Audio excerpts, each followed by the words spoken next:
Nooruu harka fuunee daawwattoota keenyaa attam jirtu kun tamsaasa kallattiiti. Tamsaasa kallattii kanaan har'aa Dr. Geetachoo Jigii Maqsaanii toorarraa qabaa. Miidiyaa ODM dha. As magaalaa Cambridge biyya Ameerikaa keessaa kan darbaa jirudha. Keessummaa koo wajjiniin haaraa isinitti ta'anii Dr. Geetachoo tole jettanii haalawwan amma tibbana kanaa keessumattuu waan atattamaa ta'e kanarratti gaaffiif deebii nu faana gochuudhaaf dhiyaachuu keessaniif hedduun isin galateeffadha Dooktar. Ulfaadhuu beekanne atis naaf feeruu keetiif. Egaa Dooktar akkuma waliin hubannu waan lixa Oromiyaa keessuma tibbana kaadiroonni mootummaas ta'ee koronaa vaayirasii caalaa uummaticha sanatu irraa akka hamaa ta'ettidha kan barreessantu jiru. Kana waliin argaa turre afaan Amaaraatiin kan jarii barreessaa turanii kanallee dubbachaa turre kaleessa. Mee akkuma waliigalaatti ija siyaasaatiin gaafa ilaaltan sin nama siyaasaati kaayyoo yookiin karoora mootummaan lixa Oromiyaa kanarratti qabu maal fakkaata? Maal argina waan dhukkuba kanaatiin wal qabsiisee Dooktar? Galatoomi beekan of course anis waa'ee siyaasaan qoradhaa gaa waggoota 30 darbee kan hin baradhillee waa'ee dhuma siyaasaati. Qorannoo koo keessattis ta'e hubannoo koo keessatti sanyii mootummaa Itoophiyaa sanyii Abiyyi Ahmed uummata isaa jibbu, uummata isaa tuffatu, uummata isaa rakkoodhaaf du'aaf saaxilu sin jaalladha jechaa kan uummata ajjeesu du'aaf kanaa lama jeessu akkasii mootummaa addunyaa irratti gara jabeessa akkasii nama yakka uummata isaa irratti hojjetu argeen beeku.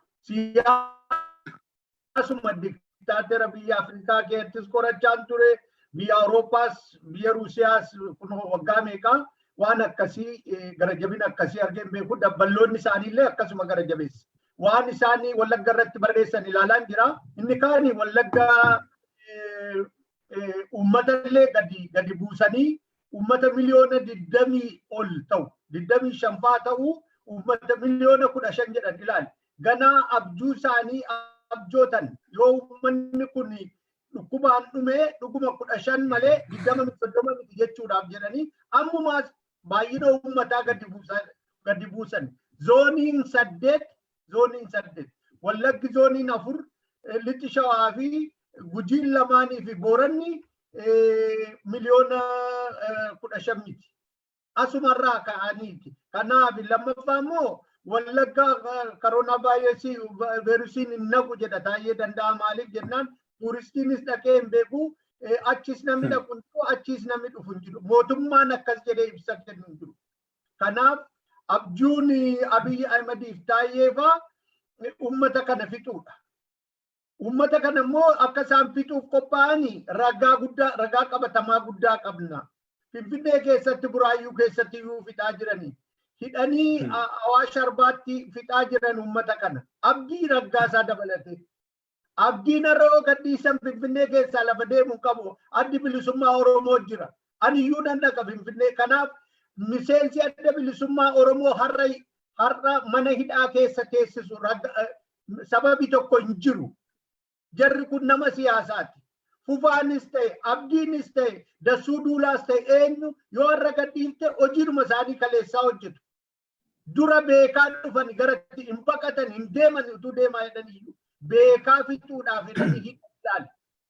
Jarri kun Asmaraadhaa dhufan hin deeman eessayyuu yoo gadhiifte beeta mangistii yoo geessite. Warra kana hidhanii dhukkubaaf akka isaan dhuman godhaa jirani. Kana Gimbii irratti uummata baay'eetu hidhaa jira. Mana Sibuu irratti, Qondaalaa irratti, Dambidolloo irratti manni hidhaa hundi guutee jira. Tokko gadi hin dhiifamne. Kanaaf beekaa fixaa jiru. Iraan isheen Worestii jedhamtu. Iraan isheen baay'ee gara jabeettiidha jedhamtu 85,000 yeroo gadhiiftu. Oromoon garuu badii tokko malee. Qotee bulaatu qonnaa isaarraa funaanamee mana hidhaatti dhumaa jira. Awaash Arbaatti, Taaxaqitti, bakka hundaatti, Gimbiitti, Sanqalleetti hidhamee rakkataa jira. Dhukkuba addunyaan lakkisaa gadhiisaa jedhala addunyaan. World Health Organization Tewoodiroos Adhanom hidhamaa gadhiisaa. kunuunsaa jedhe kunoo asii baqataa isa lammii hin qabne isa waraqaan qabne kunuunsaa jiru baqataa Itoophiyaa waraqaan qabu eenyummaan qabu bakka dhufeen beekamu garuu ummata kunuunsaa jira manatti gashee qallabaa jira mootummaan asii immoo achi immoo mana hidhaatti naqu kun seera miti seera addunyaa cabsaa jira mootummaan kun Wallaggaan ummata lixaa adda baasanii miidhuun duguggaa sanyiiti kun immoo Itoophiyaa balleessa Itoophiyaan kan Oromoo miti kan jenneef kanaaf Itoophiyaan nuuf suusii miti suummiidha kan jenne waggaa 2-3 dura gaafa lammaan suusiidha jenne immoo suummiidha jenne Allammaa Magarsaa biiroo isaa dhaqee beesaa isaa irra taa'ee dhaggeeffata lammaan kun si dhagaa yoon Itoophiyaan nuufi suummiidha malee suusii miti jedhee itti meera kana lammaan hin kaadu ummata Itoophiyaatti gadi bahee dubbata amma isaa galeera waan hin gaafa sanatti hime kanaaf ummata keenya fixaa jirani waan hin jedhu gabaabaadhumatti ergaa ummatichatti karaa madda addaa nuu dabarsaa meetirii 2 akka inni walitti siqee hin deemne gabaa akka hin baane ollaa deemee buna walitti dhuguu walitti nyaachuu yeroodhaaf akka dhaabu waliin gargaarin jechuu miti waliin nyaachuu waliin dhuguu afaanuma qabateellee akka attifatu yookaan immoo waan hayyoonni beektonni fayyaa jedhan akka kunuunsu lammaffii keessumaa bakka adda addaa deemee rakkoodhaaf of saaxiluu hin qabu ergaa kana awutoobistaraas dhaqaati awutoobistaraa laachi maal jedhame askoo xalayaa barreessaa ergaa mootummaan kun beekaa uummata keenya akka nageenya fichisiisaa jira mootummaan kun yoo mootummaa taate garuu intarneetis bilbilas waan hundaa uummata sanaaf bani bishaan itti cuftee finfinnee harka dhiqachiisa Abiyyi Wallagga irraa garuu bishaan kute ibsaa kute bara tajaajila fayyaa kute doktorri tokko hin jiru Wallaggaan seenaa kellaan tokko hin jiru hundi cufameera qorichi hin jiru Parasentamooliin tokko hin jiru kana biiroon fayyaa Oromiyaa callisuu hin qabu biiroon fayyaa federaalaa kana callisuu hin qabu bara wanti godhamu tole kana dhaamsa kana karaa ittiin jara biraan ga'uu qabdan itti nuu himaa keessumattuu haa ta'u dooktar baay'ee gaariidha egaa dhaamsa uummata miliyoona 20-30 jettanitti namni askoo yookiin buufata konkolaataa dhaabatee dhaamsa miliyoonaaf ta'u erguun hagam akka ulfaatu hin beektu biyya alaa kana keessaa illee firoota kan qaban karaa ittiin bilbilanii waa jedhan dhabaniiru isa kana qofa miti gargaarsumallee waanuma amma afaanitti qabatan kanallee biyya alaatii warri erguu barbaadan warri ijaaraman civic organizationii kanaan ijaaraman ni jiru ogeeyyonni fayyaa ni jiru kanaan wal qabatee walgahii tokko keessa qaamni turanii kaleessa nutti himu biyya alaa kana keessatti nama Biraan Masqal jedhamu ambaasaadara bakka bu'aa ta'ee asii Kaalifoorniyaa kan jiruu fi ambaasaadar Fitsuum akkuma kana ambaasaadar Unetuu kan jedhamanii gara sa'aatii 4-5 kaleessa telekonfiraansii irratti marii geggeessaniiru. Marii isaan geggeessan keessatti akkuma jirutti waan mari'atame suni gara miidiyaa waan dhufeefanii miidiyaa keenya waan qaqqabeefanii isinitti himaa jira kana gara fuulduraatti tokko tokkoon hin dabarsina ajandaa isaan Oromoo irratti qaban akkaataa isaanitti waan isaan Oromoo diiyaasporaa irraa barbaadan wantoota adda addaa kana keessatti waa'ee koronaa vaayirasii gadi fageenyaan mari'ataniiru waa'ee lixa Oromiyaa irratti walgahii isaanii sana keessatti jeequmsaa fi waldiddaatu ture waa'ee lixa Oromiyaa walgahii sana keessa kan turan cimsanii balaaleffatanii kaasan isinoo uummata ficaa akkaataa akkamiitiin maallaqa kadhachuudha kaayyoon isaanii maallaqa kadhachuu ture walitti balaa guddaatu deemaa jira biyya keenya keessatti even hin himamu malee wanti baay'een akka namni baay'een akka miidhamaa jiru wantoota sana erga kaasanii booda gumaacha barbaanna diiyaasporaa irraa maallaqa akka walitti baafamu barbaanna jedhaniiti maallaqaa fi maateriyaalii barbaanna biyyatti erguudhaaf jedhaniiti uummata walitti qabanii koomunitii biyya alaa keessumattuu Noorz Ameerikaa kanadha kan isaan geggeessanii kana duras walgahii geggeessan walgahii kan siyaasaa kan maalii waan baay'eetu ture inni sunis akkuma walii galaatti irraa jalaan dubbachaa hin adeemna. Egaa sana keessatti amma yeroo ammaa kana immoo carraa kana godhaniitu waa'ee namoota miidhuu waa'ee lixa Oromiyaa kibba Oromiyaa miidhamaa jiru dhiisanii akkamittiin maaliif haphateera keessi isaanii waan ta'eef miindaa kaffaluu yoo amma dhabanitti ga'ameeraa jedhama. Sababiin isaa yeroo hundumaa waraana bobbaasu waan ta'eef waraanni immoo dinagdee hin fixa. Biyyi waraanni irra jiru dinagdeen isaa miidhamaadha. Dur teeleerraan guurratu tokko dur intarneetiirraan guurratu sana hunda cufaniiru. Gara Oromoo miliyoona 30 ta'anirraa cufaniiru waan ta'eef dinagdeen isaanii gadi bu'eera. Haa ta'u malee maqaa koronaa kanaatiin immoo World Bankiin immoo baajeta guddaa ramadeera Itoophiyaadhaaf. Kana amma daawwattoonni keenya illee akka beektan barbaannaa maallaqa guddaatu ramadameetu jira. Kanaan egaa wal qabatee ammayyuu acuucaanoo ajjeechaanoo uummata keenyarraa hin kaane dukkana keessa deemuun mana keessatti gubuun fuudhanii ukkaamsuun akkuma isin amma jettan warra karaa nagaatiin gaazexeessitoota karaa nagaatiin nama dubbisan sababii nama dubbisaniif Dassuu Duulaa isin jettan kun sababii kan nuyi beenu Dassuu Duulaa gaazexeessummaadha malee siyaasa inni hojjetu hin beenu gumii yookiin hooggansa inni geggeessu hin beenu biyya sana keessatti mirgi dubbii dhorkamaadha. Abbaa barbaadde intarviyuu gaafachuu hin dandeessu. Ajajaa waraanaa gaafachuusaa silkii irratti cufuusaa walirratti maal jechuusaa dhagaa turre. Sanuma haaloo godhataniiti kan isaan mana hidhaa darbatan. Dhiyoonya kana Darajjee Baggii nama jedhamu tokko yaadattu yoo ta'e obbo Taayyee Danda'a aafumaan qarshii miliyoona 2 hatte jechuudhaan sababa barreeffamaan yaada isaanii namichi deggaruu dideef namni Darajjee Baggii jedhamu kuni sababii yaada warra bildiginnaa kana waan deggaruu dideef sababa itti barbaadanii dhaqanii mana hidhaa buusu. Sababiin isaa seerri harka isaanii jira. Poolisiin harka isaanii jira. Ajajni harka isaanii jira. Hacuuccaan kun uummata Oromoo kana garamitti geessa jettanii yaaddu. Amma fincilarra turre waggaa sana darban keessaa Oromoon ifan arga jedhee abdatee ture.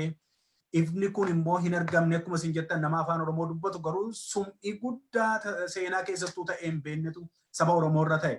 Mee maaltu ta'a akka kanaan yoo adeemame biyyi kun kan koronaan fixurra caalaayyuu gara kamitti adeema jettu akkuma kana immoo sodaa koronaa kanaan wal qabate hammam dandamachuu dandeenya.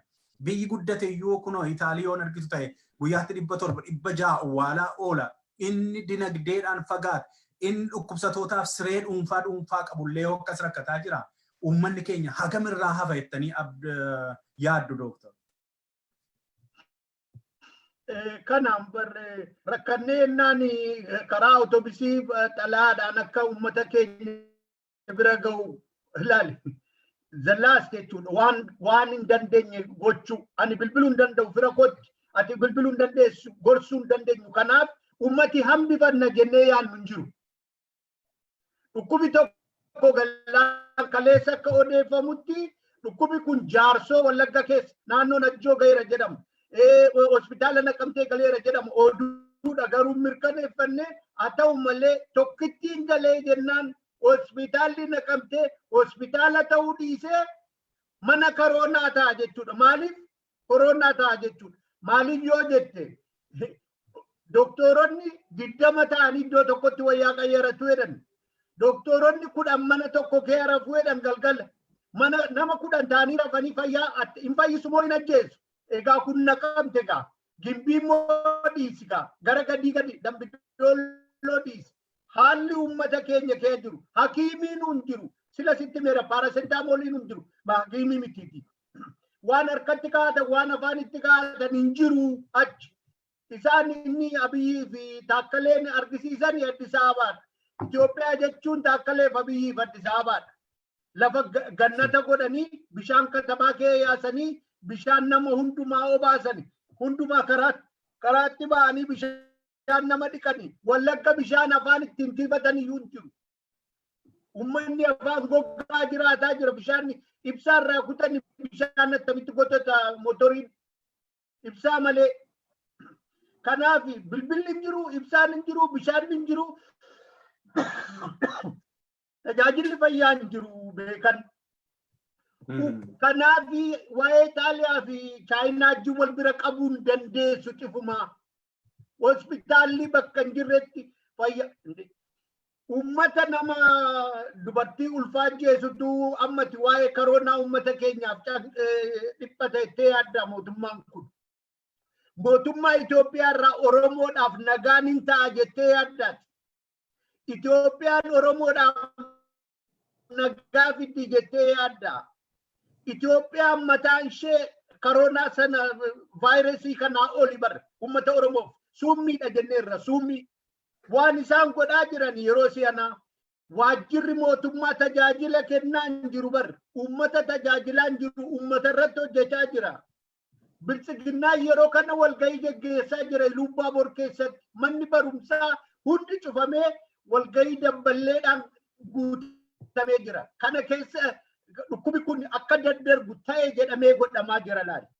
Ta'ee jedhamee ergaan koo irraa ani dabarfachaa ture maal jedha? Walgahiin naqinaa, cheerchiisin naqinaa, mana waaqayyoo jibbaa jechuu komitiin hundumtuu dhaabeera, Iraaniyyuu dhaabeera, Makkaaniyyuu dhaabeera, cheerchis masgidas dhaqu, Roomaan dhaabeera. Maaliif Itoophiyaa keessatti dhaabbatu? Ortodoksiin warri qomaaxaa maaliif ammallee ba'anii ixaanaa aarsu katamaa ga'a? Mootummaan hin jiru. Ixaana sana keemmoo inni dhukkuba ta'uu danda'a bar. Malee cheerchi hundumtuu cufee ortodoksii qofaatu dide. Ammallee masqalii si dhungachiisu bar. Ammallee harka daakunii dhungatte bar. Jaarraa 20 har mana waaqayyoo galuun itti hafu malee Oromoon harka qomaaxaa fi masqalii dhungachuun qabu yeroo si'ana.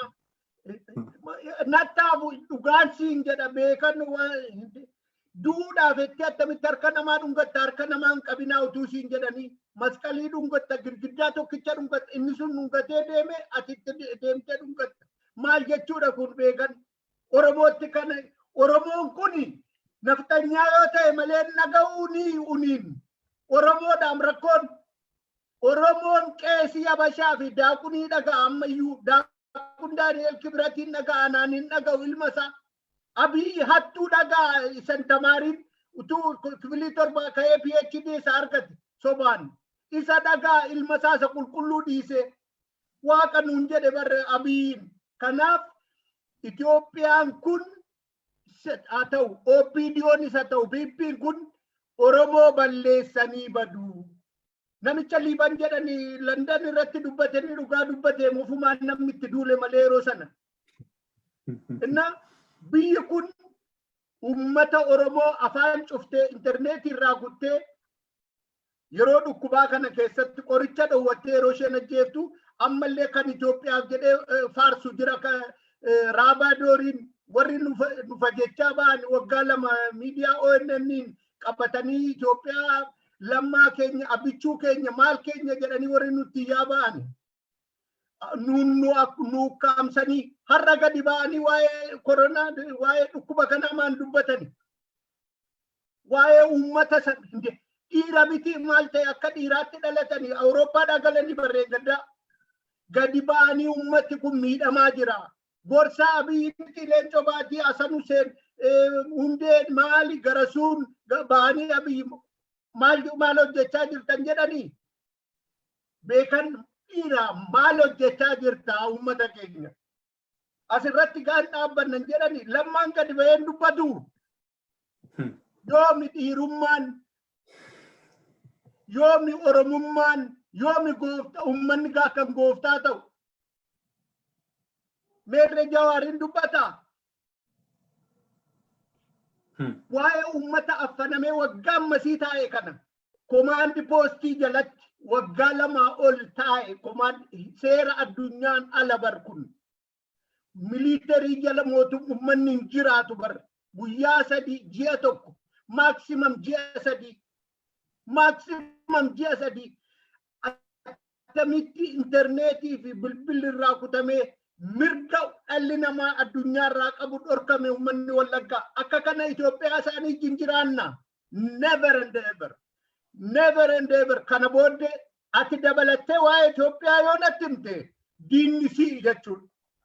Itoophiyaan diina Oromooti. Itoophiyaan har'a uummata koo affantee dhukkubaan ajjeesaa jirtu. Ijoollee ajjeesaa jirtu. Waraana achi keessaa baasuu qaba har'a. seera sana irraa kaasuu qaba atattamaan.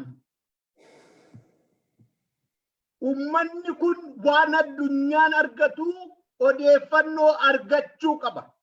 Yookaan Itoophiyaan isaanii gandatti ciccitti.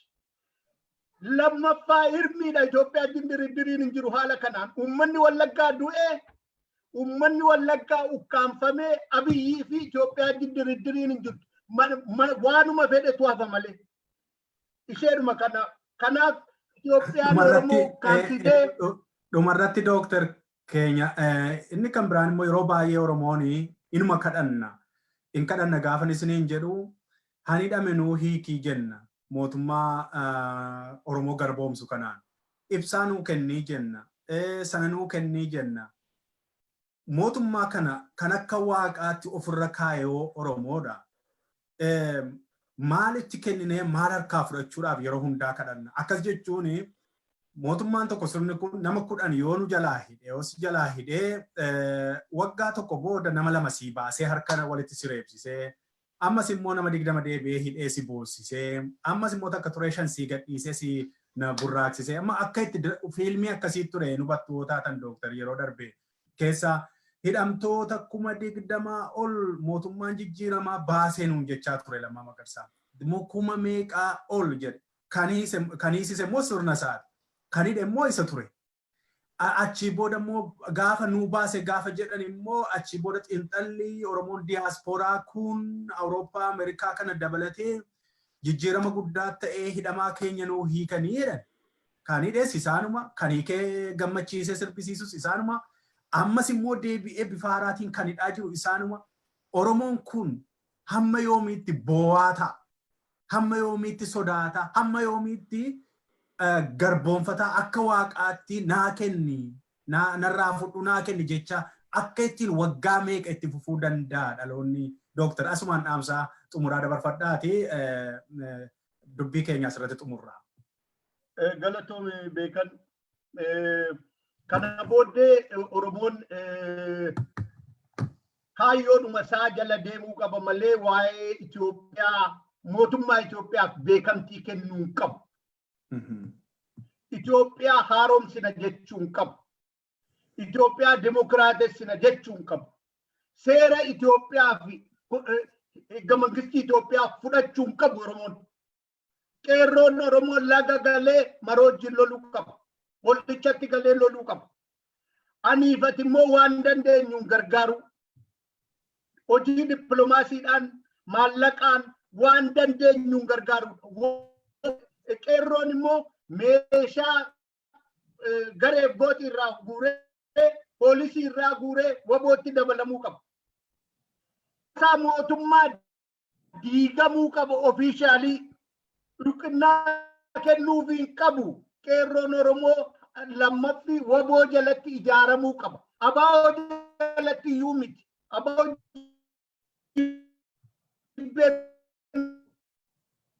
miti bara. Ijaaramuu jechuun qabamuu hidhamuu jechuudha. Kafaa'oo jalattis Jawaar jalattis hin ijaaramu. Waboo jalatti ijaaramee loluu qaba. Kan waboo gara biraa hojjechuun qabu. Silatti iyyuu asitti iyyuu nu ajjeesuuf deemaa dhukkubi waan qabnu na gargaaru. Seenaa hojjennee aduu nu daa'ima hafaniif. Kanuma naadhaame beekan galatoon. Ata ulfaadhaa baay'ee fayyaa taa'e egaan daawwattoota keenyaa xiqqoo ishee neetwoorkiin nu jalaa ciccituun mul'ataa jira. Kanaaf nu of kolchaa isiniin jechaa dhaamsaa Dooktar Geetachoo Jigii Dammaqsaa yeroo gabaabaa keessatti as ba'anii miidiyaa keenyaanii waa'ee dhimma Oromoo irratti ibsa isaan nu laataniif guddaa isaan galateeffannaa. Ammallee keessummoota biroos qabannee isiniif dhiyaannaa. Egaa qophii asirraa darbu kana booda wantoota Oromiyaa keessatti ta'u madda arganne hundumaa ifa gochaa deemna. Ulfaadhaa fayyaa ta'a. YouTube keenya subscribe godhaa. Peejii kanas sheerii gochuudhaan dhaamsa kana wal qaqqabsiisaa. Fayyaa ta'a. Dooktar fayyaa ta'a isinillee. Ulfaadha.